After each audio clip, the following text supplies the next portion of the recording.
La paysanne de 19 ans qui avait renversé le cours de la guerre de 100 ans était maintenant assise, enchaînée à un bloc de bois dans une forteresse anglaise, gardée par les soldats mêmes dont elle avait vaincu l'armée.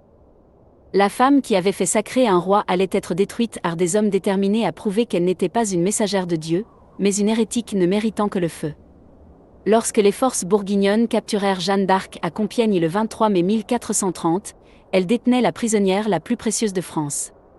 En novembre, les Anglais versèrent 10 000 francs à ces geôliers bourguignons et la transférèrent à Rouen, la capitale administrative de la France occupée par les Anglais. En décembre, Jeanne se retrouva emprisonnée au château de Rouen, une forteresse contrôlée par le comte de Warwick. Les Anglais avaient acheté le moyen de détruire la légitimité de Charles VII lui-même l'interrogatoire de Jeanne par le clergé anglais. Le 3 janvier 1431, un édit accusa Jeanne de crimes religieux.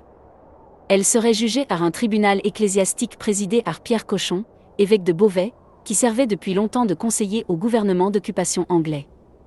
Les chefs d'accusation incluaient le port de vêtements d'hommes en violation de la loi biblique, la prétention de recevoir des visions divines et le refus de se soumettre à l'autorité de l'Église. Le procès devait déterminer si les victoires de Jeanne avaient été des actes de volonté divine ou l'œuvre d'une hérétique guidée par des démons. Les interrogatoires formels commencèrent le 21 février 1431. Jeanne fut conduite dans la chapelle du château pour faire face à l'évêque Cochon et aux 42 clercs rassemblés pour la juger. Elle accepta de prêter serment de répondre aux questions avec vérité, mais refusa de révéler quoi que ce soit qui pourrait compromettre le roi Charles VII. Entre le 21 février et le 24 mars, Jeanne endura près d'une douzaine de séances d'interrogatoire. Les clercs la pressèrent sans relâche sur 3 points: la nature de ses visions, son refus de se soumettre à l'autorité de l'Église et le port de vêtements d'hommes. Les clercs tentèrent de la piéger avec des questions conçues pour exposer l'hérésie, quelle que soit sa réponse. Lorsqu'ils lui demandèrent si elle croyait être en état de grâce, Jeanne comprit le piège. La doctrine de l'Église soutenait que nul ne pouvait savoir avec certitude s'il possédait la grâce de Dieu. Si elle répondait oui, elle contredirait l'enseignement de l'Église. Si elle répondait non, elle admettrait que ses visions ne pouvaient venir de Dieu. Jeanne répondit: « Si je n'y suis, Dieu m'y mette, et si j'y suis, Dieu m'y garde. » Même ses interrogateurs ne purent trouver à redire à cette réponse. Les 70 chefs d'accusation initiaux furent réduits à 12 articles. Jeanne se défendit avec une telle intelligence que certains clercs commencèrent à remettre en question la procédure. Un membre du tribunal se désista, déclarant que le témoignage était extorqué pour piéger Jeanne plutôt que pour chercher la vérité. Un autre contesta le droit de Cochon de juger l'affaire et fut immédiatement emprisonné. Tout au long du procès, Jeanne resta emprisonnée dans des conditions qui violaient tous les principes du droit ecclésiastique. Le droit canonique exigeait que les prisonnières accusées d'hérésie soient gardées par des femmes, généralement des religieuses, dans des prisons d'église. Jeanne était détenue dans une forteresse militaire séculière sous le contrôle direct des autorités militaires anglaises, gardée par de simples soldats anglais qui la considéraient comme une ennemie.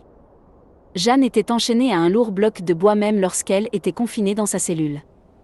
Parfois, des fers étaient placés à ses pieds. Des gardes étaient assignés pour rester à l'intérieur de sa cellule à toute heure. Selon les témoignages du procès en réhabilitation ultérieure, 3 gardes étaient stationnés en permanence à l'intérieur de sa cellule, et 2 autres à l'extérieur. Jeanne n'avait aucune intimité et aucun répit face à la surveillance constante d'hommes qui la méprisaient. Les gardes la soumettaient à un harcèlement et à des abus continus. De multiples témoins ont plus tard attesté que les soldats la raillaient impitoyablement et qu'elle vivait dans une peur constante. Lorsqu'elle tomba gravement malade, souffrant de fièvre et croyant qu'elle allait mourir, elle supplia de recevoir les sacrements et d'être enterrée en terre consacrée. Ses demandes furent rejetées. Le comte de Warwick restreignit quelque peu les gardes, non par compassion, mais parce que les Anglais avaient payé l'équivalent du prix de 1000 chevaux pour elle et avaient l'intention d'extraire toute la valeur politique de sa condamnation. Mais le danger auquel Jeanne faisait face allait au-delà du harcèlement.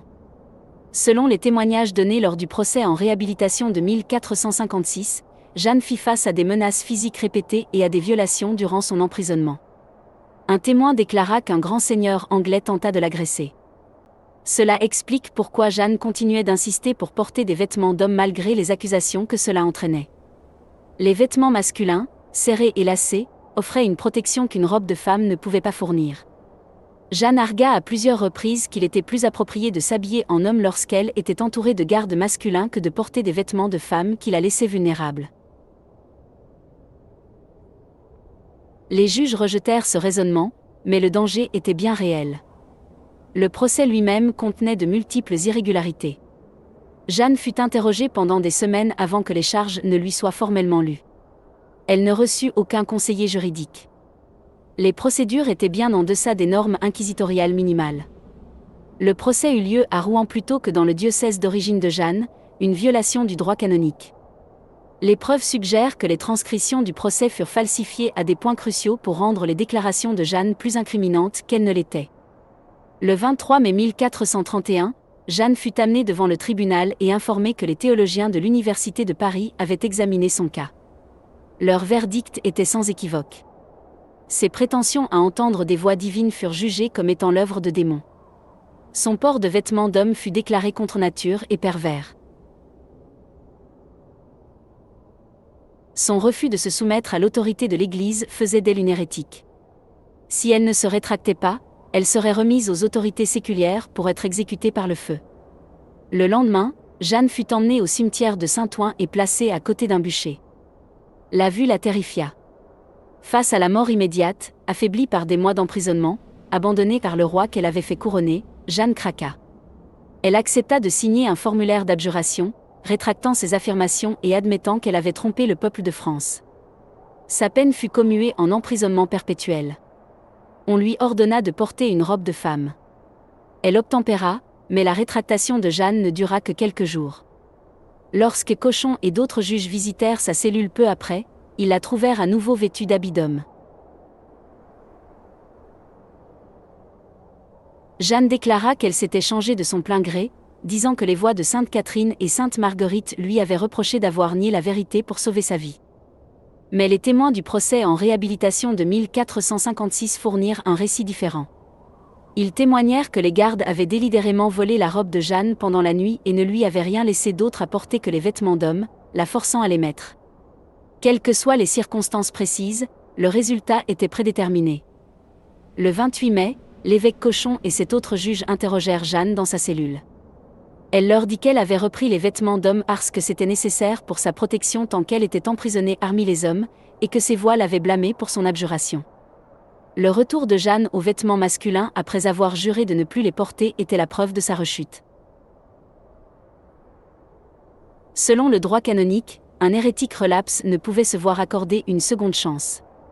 Le 29 mai, les juges convinrent à l'unanimité qu'elle devait être remise aux autorités séculières. La sentence était la mort par le feu. Le matin du 30 mai 1431, Jeanne fut autorisée à recevoir les sacrements, un acte de miséricorde qui violait techniquement la loi de l'Église. Elle fut ensuite conduite de sa cellule à la place du Vieux Marché, au cœur de Rouen, où une grande foule s'était rassemblée. Un haut pilier plâtré avait été érigé au centre de la place, et Jeanne y fut attachée. Elle aurait dû être formellement remise au bailli de Rouen pour la sentence séculière, mais les Anglais prirent le contrôle direct. Jeanne demanda à voir une croix alors qu'elle mourait. Un soldat anglais, ému par sa supplique, façonna une simple croix avec 2 bâtons et la lui donna. Elle l'enlaça et la tint contre sa poitrine. Puis, une croix de procession fut apportée de l'église Saint-Sauveur. Jeanne l'étreignit avant que ses mains ne soient liées, et on la tint devant ses yeux alors que le feu était allumé. Alors que les flammes montaient autour d'elle, les témoins entendirent Jeanne crier à plusieurs reprises. Son dernier mot, crié par-dessus le rugissement des flammes, fut le nom de Jésus. À 19 ans, la paysanne qui avait changé le cours d'une guerre mourut sur la place du marché de Rouen. Après sa mort, les bourreaux brûlèrent ses restes 2 fois de plus pour s'assurer qu'il ne restait rien. Ses cendres furent jetées dans la Seine pour empêcher quiconque de recueillir des reliques. Les Anglais croyaient avoir effacé Jeanne d'Arc de l'histoire. Au lieu de cela, ils avaient créé une martyre dont l'histoire perdurerait pendant des siècles. 25 ans plus tard, un procès en réhabilitation fut convoqué à la demande de la mère de Jeanne. La cour entendit le témoignage de 115 témoins. Les juges déclarèrent que le verdict de 1431 était invalide, entaché de partialité et criblé d'erreurs procédurales. En 1920, l'Église catholique la canonisa en tant que sainte Jeanne d'Arc. La femme brûlée comme hérétique devint une sainte patronne de la France. Si vous aviez été présent sur cette place du marché de Rouen le 30 mai 1431, regardant une jeune fille de 19 ans appeler Dieu alors que les flammes montaient autour d'elle, auriez-vous reconnu l'exécution comme un meurtre judiciaire vêtu des robes de l'autorité religieuse? Le procès qui condamna Jeanne ne concernait jamais l'hérésie. Il s'agissait de détruire le symbole qui avait rendu la victoire française possible et l'occupation anglaise intenable.